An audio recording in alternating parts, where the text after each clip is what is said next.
Bonjour à tous et bienvenue dans cette vidéo, c'est Guillaume du site Native Fitness, c'est un plaisir de vous faire cette vidéo aujourd'hui. Aujourd'hui dans cette vidéo, on va voir les 3 piliers importants à ne surtout pas négliger lorsque l'on débute la musculation. Donc restez bien jusqu'à la fin de cette vidéo, puisqu'on va voir notamment les erreurs qui sont fréquemment faites par les pratiquants de musculation, en tout cas par les gens qui commencent à s'entraîner en musculation. Et surtout on va voir ce qu'il faut faire pour vraiment essayer de développer le plus rapidement notre corps et nos résultats. Donc la première chose à laquelle on pense lorsqu'on commence la musculation, c'est l'entraînement. On met souvent l'entraînement sur un piédestal parce que c'est la première chose à laquelle on pense quand on dit je vais commencer à aller à la salle de sport, etc. De suite on pense à s'entraîner et en effet l'entraînement c'est l'un des 3 piliers essentiels pour développer de la masse musculaire et pour avoir un corps plus musclé et plus tonique. Encore faut-il savoir comment s'entraîner de manière efficace et pour cela je vais vous donner mes conseils pour avoir un entraînement au top dès le début lorsque vous commencez la musculation. Donc si vous débutez et que vous avez pour la première fois accès à une salle de sport, vous allez avoir plutôt tendance à essayer un petit peu toutes les machines, à essayer ce que les gens font autour de vous, etc. Et c'est pas forcément une bonne chose, c'est-à-dire que pour vraiment bien commencer à prendre du muscle, à avoir un entraînement efficace, il faut avoir un programme d'entraînement structuré et un programme d'entraînement qui a fait ses preuves. Donc une bonne fourchette du nombre d'entraînements à faire lorsque l'on débute la musculation, c'est 3 fois par semaine par exemple. Donc vous pouvez par exemple commencer par un programme full body. Donc le programme full body c'est un programme où on va travailler l'ensemble du corps dans une seule séance et on va répéter ce programme-là, ce même programme, 3 fois dans la semaine. Donc moi j'ai commencé par un programme full body quand j'ai commencé la musculation et je vous le donne sur le site Native Fitness, donc le lien est dans la description pour ceux que ça intéresse. Vous n'êtes pas obligé de faire forcément pour commencer un programme full body. Il y a aussi le programme PPL, donc push, pull et leg, qui est intéressant puisqu'on peut le mettre dans une semaine sur 3 séances. Donc là, le premier jour, on va par exemple travailler tous les muscles qui vont se servir à pousser, donc ça va être les pectoraux, les triceps et l'avant d'épaule. Le deuxième jour, on va travailler les muscles qui vous servent à tirer. Donc ça va être tout ce qui est biceps, dos et arrière d'épaule. Et le troisième jour, on va travailler intégralement les jambes. Un autre facteur important lorsque l'on débute, c'est de respecter 48 heures de repos entre 2 entraînements du même groupe musculaire. Donc si vous entraînez par exemple, vous faites un full body et vous entraînez le lundi, vous n'allez pas refaire l'entraînement full body le mardi. Vous allez minimum le faire le mercredi, voire même le jeudi.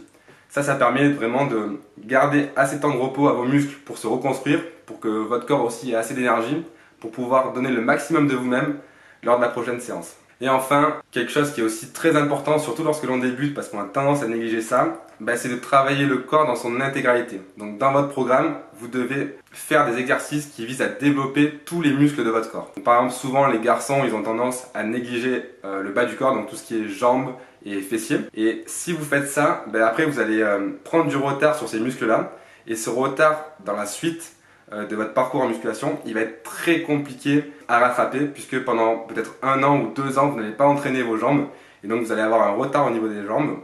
Et d'un point de vue silhouette et globalité de votre corps, vous allez avoir un décalage entre le haut et le bas de votre corps et ça va pas du tout être esthétique. Idem pour les femmes, puisque les femmes souvent elles n'ont pas envie de travailler le haut du corps parce qu'elles ont peur de ressembler à un homme si elles font par exemple les bras.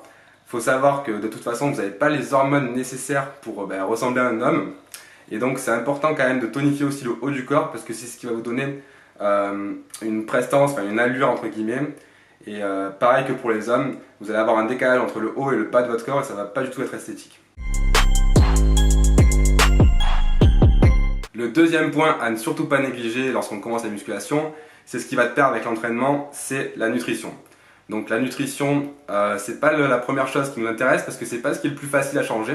En effet, c'est très compliqué de changer ses habitudes alimentaires parce que souvent pendant plusieurs années, voire même pendant plusieurs dizaines d'années, on a eu l'habitude de manger d'une certaine façon. Et c'est compliqué de tout remettre en question parce que on a décidé de se mettre à faire du sport et à faire des entraînements de musculation. Pourtant, c'est vraiment quelque chose qui est essentiel et si vous voulez progresser en musculation, ça passe forcément par une bonne alimentation. Donc si vous débutez, ne vous inquiétez pas, il faut y aller par étapes en fait dans le changement d'alimentation. Je ne vous conseille pas de faire dès le début un régime hyper strict où vous allez manger des brocolis tous les jours et ne pas avoir forcément de saveur dans vos plats. Il vaut mieux y aller par étapes, donc commencer par supprimer les aliments qui ne servent vraiment à rien. Donc par exemple, si vous mangez le matin du pain, des tartines avec du Nutella, vous pouvez commencer par supprimer tout ce qui est Nutella, remplacer par de la confiture bio par exemple. Et petit à petit comme ça, vous allez remplacer vos mauvaises habitudes alimentaires par des bonnes habitudes alimentaires. Et au fur et à mesure, vous allez voir que vous allez rééquilibrer votre alimentation et avoir une alimentation qui colle à la pratique de la musculation. Donc quelques conseils quand même pour ceux qui décident de surveiller leur alimentation. Vous le savez sûrement, mais si vous pratiquez de la musculation, vous avez besoin d'un apport en protéines assez élevé. Donc on dit souvent 2 grammes de protéines par poids de corps, mais vous n'êtes pas obligé de compter toutes les protéines, etc. dans vos aliments, surtout au début. Après, si vous voulez, bien sûr, vous pouvez le faire ça pour développer encore plus vos résultats. Mais en tout cas, au début, faites attention de manger assez de protéines dans chaque repas. Donc par exemple, le matin, vous pouvez introduire des œufs dans votre petit déjeuner. Le midi, vous pouvez manger par exemple du blanc de poulet ou des steaks hachés faibles en matière grasse. Et le soir, un bon poisson avec des légumes.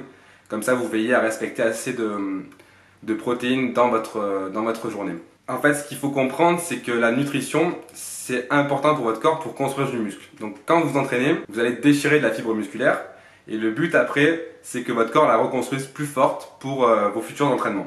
La nutrition, ça va permettre d'apporter à votre corps en fait tous les éléments dont il a besoin pour reconstruire le muscle après par la suite. Et si vous faites des bons entraînements, donc c'est-à-dire que vous déchirez beaucoup de fibres musculaires et que votre corps a envie de la reconstruire plus grosse, mais qu'il n'a pas les outils nécessaires, donc les aliments nécessaires pour reconstruire les muscles, vous n'allez pas forcément gagner, développer vos muscles. Voilà.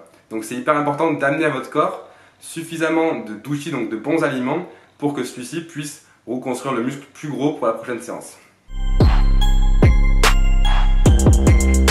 Et enfin, la troisième règle ultra importante que l'on néglige, alors que pourtant c'est la plus simple, c'est vraiment la chose la plus simple à mettre en place, c'est le repos. Donc quand on s'entraîne, et surtout au début on est hyper motivé pour faire des super bons entraînements, ok, on modifie un petit peu notre diète, etc. pour que ça convienne à l'exercice de musculation, mais on a tendance à vouloir trop en faire. Donc on ne se repose pas assez, et c'est souvent quelque chose qui est assez négligé, surtout chez les débutants, qui veulent, comme je l'ai dit tout à l'heure, trop bien faire, et donc ne pas assez se reposer, par exemple entre les séances de musculation ou bien dans une journée complète. Donc il faut savoir que si vous vous reposez pas assez, vous allez avoir de nombreux effets négatifs sur votre entraînement et même sur le cours de votre journée. C'est-à-dire que vous n'allez pas avoir assez d'énergie pour pousser suffisamment et donner le maximum de vous-même lors de chaque entraînement. Vous n'allez pas laisser à votre corps le temps nécessaire pour reconstruire du muscle et donc pour après revenir déchirer de la fibre musculaire à l'entraînement d'après. Vous risquez donc tout simplement de baisser vos performances et donc de ne pas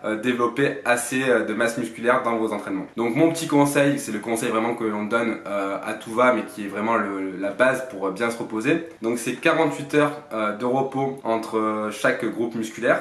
Donc c'est ce que je vous disais, par exemple si vous faites un entraînement le lundi, vous allez faire un autre entraînement le mercredi. Et aussi donc 8 heures de sommeil minimum par jour. Ça permet vraiment à votre corps de reprendre toute son énergie, d'avoir beaucoup d'énergie pour pouvoir re-attaquer une journée et refaire des entraînements à fond, quoi. N'hésitez pas aussi, si vous le souhaitez, à faire des siestes, parce que les siestes c'est bon et c'est facile à faire. Voilà, si vous avez le temps, vous pouvez faire des siestes. Ça vous permet de refaire un peu le plein d'énergie pour votre corps. Donc voilà, cette vidéo est maintenant finie. J'espère que vous avez eu tous les conseils nécessaires pour bien débuter la musculation. Donc si vous voulez aller un petit peu plus loin, je vous propose de télécharger mon guide de 10 conseils pour retrouver la forme et perdre du poids. Donc le lien est dans la description. Pour ceux qui ne souhaitent pas télécharger ce guide là qui est offert, vous pouvez quand même laisser un petit pouce bleu et partager cette vidéo avec vos amis. Et n'oubliez pas de vous abonner à la chaîne Native Fitness pour recevoir d'autres vidéos. Je vous dis à bientôt et d'ici là, gardez la forme.